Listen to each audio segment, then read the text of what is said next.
Жаным менің. Қаратау аудандық полицейлер мен қалалық кәсіпкерлер бөлімінің мамандары заңсыз саудамен күресуге тағы да шықты. Бәйдібек би көшесінде құм тас сатып тұрған жүк көліктерінің үстінен түскен мамандар олардың дереу аты жөндерін жазып, ескерту қағаздарын толтыруға кірісті.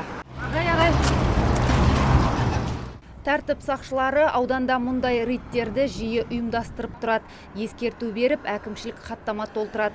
Нәтиже жоқ емес, заңсыз сауда жасаушылар саны төмендеген. Азайып отыр қазіргі уақытта. Мәселен, өткен айда қанша толтырдыңыз? Өткен айда өзім әкімшілік аумағында 5 хаттама толтырдым. 5 осындай әкімшілік құқықбұзушылық анықтап, 5 азаматқа толтырылып, осы қазіргі айда 3 хаттама толтырдық қазіргі.